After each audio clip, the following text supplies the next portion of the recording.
édition spéciale.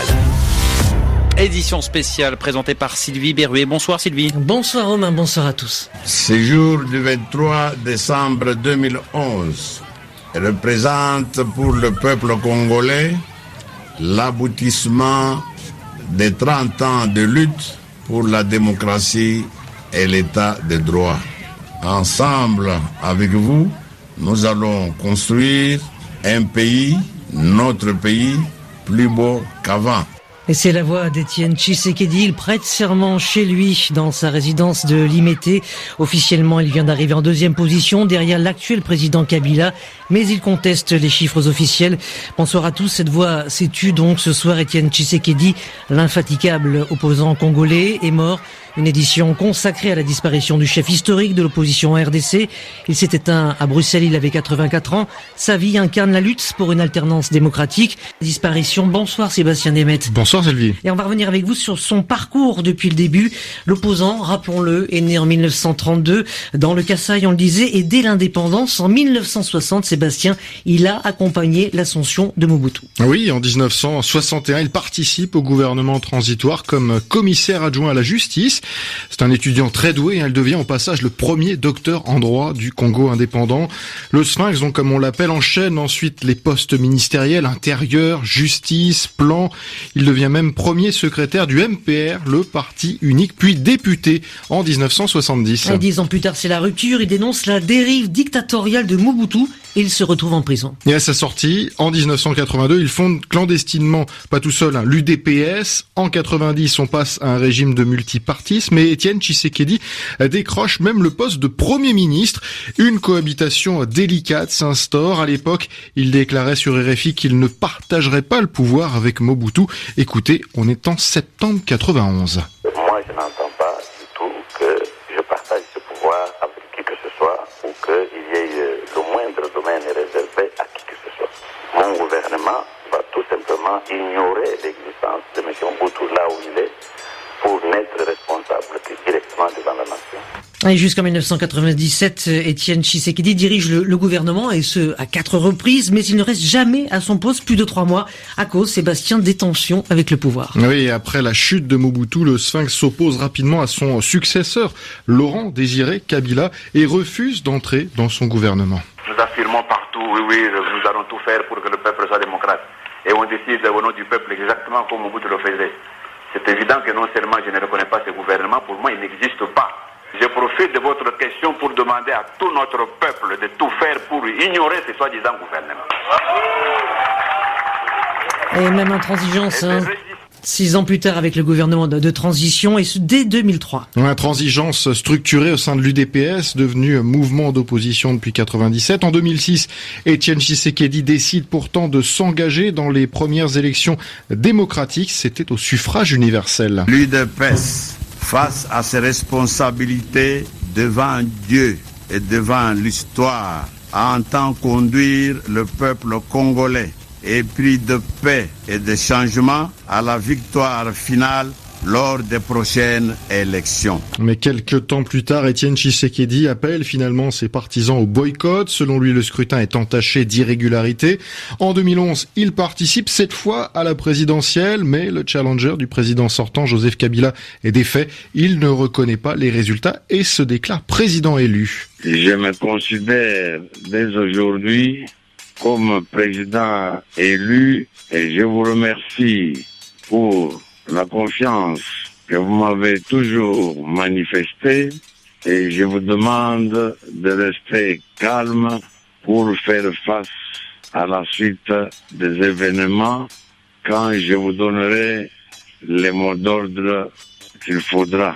Et finalement, Sébastien, Étienne Tshisekedi n'accédera jamais au pouvoir et en 2014, il quitte le pays. Oui, il restera 2 ans en Belgique pour raison de santé avant un retour triomphal, historique à Kinshasa où il est accueilli par des milliers et des milliers de partisans. Dans un grand meeting, il appelle à préparer la succession de Joseph Kabila, dont le mandat s'achève le 19 décembre 2016. Déjà, il préparait le peuple congolais à résister. Nous avons une grande obligation pour notre constitution qui demande à la CENI de convoquer le corps électoral le 19 septembre. Et si cela n'est pas le cas, nous appellerons cela la haute trahison. Nous commencerons alors la préparation de son préavis, lequel prendra fin le 19 décembre 2016. Nous donnerons un signal pour vous inviter à vous mettre debout. Il faut que tous vous preniez en charge.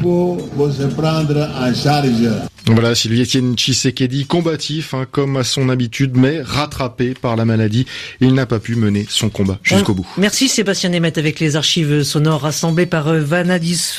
Christophe est avec nous ce soir. Il s'agit de Christophe Boisbouvier qui nous appelle d'Addis Abeba en Éthiopie. Alors Christophe, bonsoir. On le sait, vous avez couvert pour RFI le sommet de l'Union africaine. Je voudrais juste vous poser cette question. Quelle empreinte va laisser Étienne Tshisekedi ? Tshisekedi, Sylvie, c'était un roc, un mythe vivant pour des millions et des millions de Congolais. Ses adversaires disaient qu'il n'était populaire qu'à Kinshasa et dans sa région natale, le Kasaï, mais ce n'est pas vrai. Je me souviens de la dernière campagne électorale qu'il a menée il y a 6 ans, c'était en 2011, et à Matadi, par exemple, la capitale du Bas-Congo, j'ai vu des milliers de jeunes qui sont montés à pied sur les 12 kilomètres jusqu'au plateau sur lequel ils venaient d'atterrir sur l'aéroport. Joseph Kabila, à cette époque-là, on est donc en novembre 2011, vient de faire supprimer le deuxième tour de la présidentielle pour que les voix de l'opposition se dispersent. Mais du coup, les Congolais votent utile dès le premier tour. Ils votent notamment Tshisekedi. Vous vous souvenez du rapport accablant quelques mois plus tard des observateurs de l'Union européenne. La victoire officielle de Joseph Kabila ne trompe personne dans la communauté internationale. Un an plus tard, quand François Hollande vient à son corps défendant à Kinshasa, eh bien, il passe plus de temps avec Étienne Tshisekedi qu'avec Joseph Kabila. Alors, c'est vrai, ce qu'on a rappelé juste avant, c'est que Tshisekedi n'a pas toujours fait le bon choix. C'est un parcours historique incroyable. Lisa Vesterhoff, racontez-nous qui était ce personnage, Étienne Tshisekedi, figure de proue de l'opposition congolaise. Mais justement, opposant au dictateur Mobutu à partir de 1980, après un bref passage dans son gouvernement, opposant au président Laurent Désiré Kabila ensuite, et enfin à son fils Joseph Kabila, Étienne Tshisekedi, c'est d'abord le plus ancien opposant en République démocratique du Congo, l'éternel challenger, celui qui jusqu'au bout de sa vie, bien que vieillissant et malade, n'a jamais cessé de rêver de diriger un jour le plus grand pays d'Afrique francophone. D'ailleurs, en 2011, concurrent malheureux de Joseph Kabila à la présidentielle marquée par des irrégularités massives, Tshisekedi n'a jamais reconnu sa défaite. Il s'était à l'époque proclamé président élu du Congo après l'annonce des résultats officiels. Son visage rond, surmonté d'un béret de révolutionnaire, était devenu une icône, une figure de la résistance. Les années passaient, mais Yachichi, comme on le surnomme, le vieil opposant, était toujours là, incorruptible, semble-t-il, et populaire. Une figure qu'on n'entendait quasiment plus depuis 2013, mais une voix que tous les acteurs politiques consultaient. Étienne Tshisekedi a ainsi longtemps incarné le remplaçant potentiel, l'espoir d'une alternance politique pacifique que n'a encore jamais connu le pays. Oui, finalement, ce soir, l'opposant historique meurt à un moment crucial de l'histoire de son pays. Oui, en plein dialogue politique entre pouvoir et opposition, car en décembre, le vieil opposant Tshichi avait fini par accepter le principe d'un dialogue avec la majorité sous l'égide de l'Église catholique congolaise, un dialogue pour trouver une sortie de crise après la fin du deuxième et dernier mandat de Joseph Kabila en décembre dernier. Son fils, Félix, a été l'un des négociateurs de l'opposition qui ont arraché pour Étienne Tshisekedi un dernier rôle, celui de dirigeant du Conseil national de suivi de la transition, jusqu'à la tenue d'une présidentielle qui devrait avoir lieu à la fin de l'année. Mais que va-t-il se passer maintenant ? La mort d'Étienne Tshisekedi laisse sans aucun doute un vide, c'est une perte pour l'opposition qui est déjà très divisée. Et alors que les négociations sur la mise en place de cet accord et très concrètement sur le partage des postes au sein du gouvernement n'ont toujours pas abouti. Allez, Lisa Vesterhoff. Édition spéciale sur RFI. Allez, justement, nous allons venir sur la disparition de l'opposant congolais Étienne Tshisekedi, donc mort à l'âge de 84 ans à Bruxelles avec notre invité Chris Bervoets, chercheur belge indépendant, spécialiste de l'Afrique centrale. Il répond à Florence Maurice. Est-ce que l'UDPS, son parti, peut survivre à son départ ? On a vu comment ces absences prolongées avaient déjà contribué à créer de profondes divisions. C'est une question essentielle. pendant les années passées, on a vu comment les différentes fractions, les différentes tendances dans le parti étaient dans une compétition pour reprendre l'héritage, le patrimoine politique d'Etienne Tshisekedi. Maintenant que il est décédé, il n'est plus ici, on va voir sans doute cette compétition de façon beaucoup plus accélérée et visible.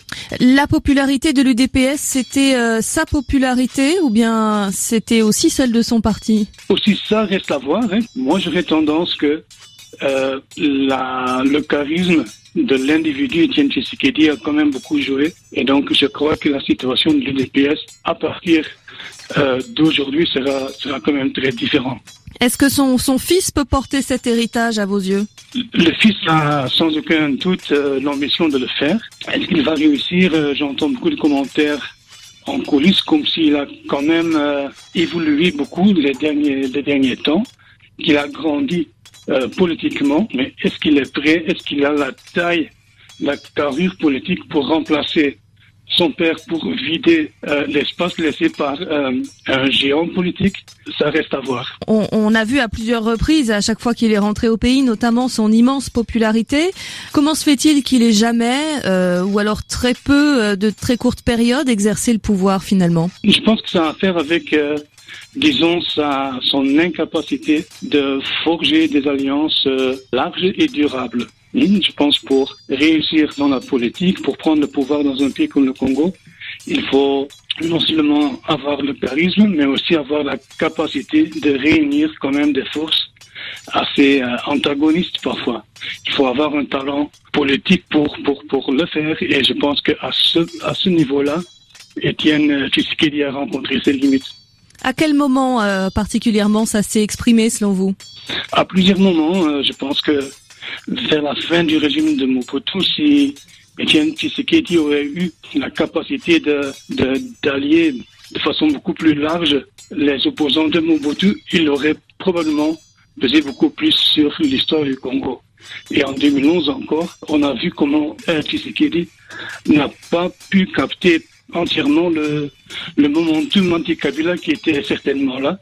Et je crois aussi que c'est à cause du fait que il ne s'est pas investi suffisamment dans la construction d'une alliance plus large. Il n'était pas un joueur d'équipe. Le chercheur belge Chris Bervoets avec Florence Maurice.